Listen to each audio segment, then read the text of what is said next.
Spider-Man's life just got even weirder. A new blonde shows up at Peter Parker's apartment. Aunt May catches her there. And no, it's not Gwen Stacy back from the grave. So, who the hell is this woman? And why is she playing house while Peter's gone? Amazing Spider-Man number 14 just answered one question and created 10 more. Let's try to figure it all out. We start with Norman Osborn. Yes, the Green Goblin. Alone in his luxury apartment, staring at the Spider-Man suit hanging over a chair like a reminder of every bad life choice he's ever made. He's sipping 30-year-old scotch, reflecting on how he's failed as a father, a villain, and now a wannabe hero. For once, he's actually self-aware. He swears he's done.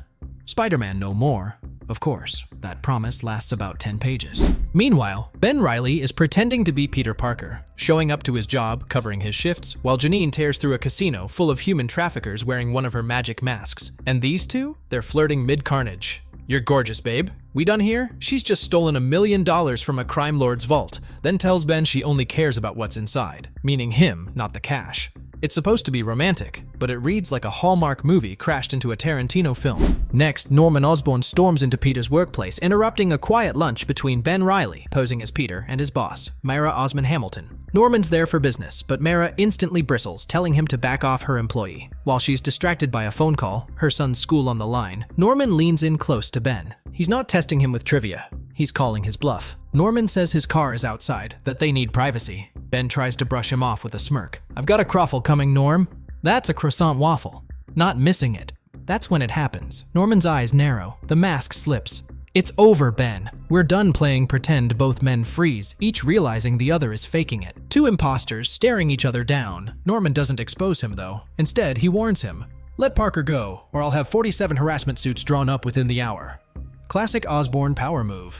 Moments later, boom! The Goblin Slayer smashes through the street, targeting Norman. The brunch spot erupts in chaos. Norman's redemption arc? It just became a death sentence. Meanwhile, somewhere across town, Aunt May climbs the steps to Peter's apartment, a small envelope in her hand, her heart full of little updates no one else would care to hear. She's written this letter like all the others. News from Feast, her last checkup, a quiet reminder that she's still here. Still worrying, still proud. The kind of things only an aunt would think to say, and only Peter would understand. She kneels, slides the letter under his door, and hesitates. Something inside tells her to knock. The door creaks open. For a heartbeat, her face lights up. "Peter?" But it isn't him.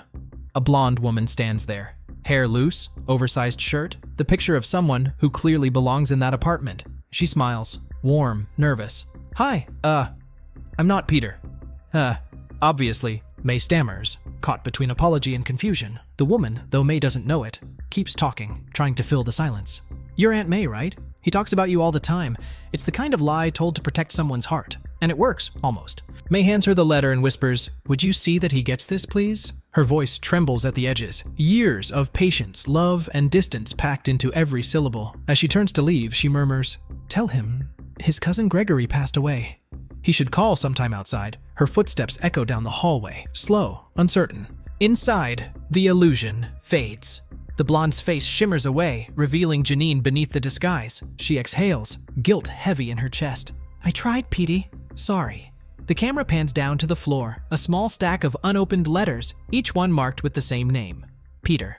A quiet gut punch, a moment that says everything without shouting. Aunt May thinks her nephew has found someone new, but the truth is worse. Peter isn't home. He hasn't been for a long time. And the only people answering his door are the ones pretending to be him.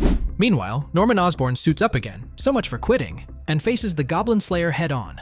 Under sunlight, for the very first time, he feels what Peter Parker must feel every single day. Vulnerable, exposed, terrified, and somehow fulfilled. For one fleeting moment, the man who murdered Gwen Stacy finally understands why Spider-Man keeps going. For that single heartbeat, Norman Osborn feels like a good man. But peace never lasts. Behind the scenes, someone's pulling the strings, using spider slayers to hunt Osborn down. The reveal, the Hobgoblin himself, back in the shadows, laughing, plotting, twisting the knife. His plan, make Osborn suffer. His reason, unknown. But one thing's clear, he's got a PhD in petty revenge. At its core, this issue is about identity in crisis. Times 10. Peter's gone. Ben's faking it. Norman's redeeming himself. And Aunt May thinks her nephew's shacked up with a mystery blonde. It's a soap opera in spandex. Messy, chaotic, absurd. Yet buried inside all that noise lies one of the most human moments Norman Osborn has ever had. So who is the blonde in Peter's life? Janine, yes.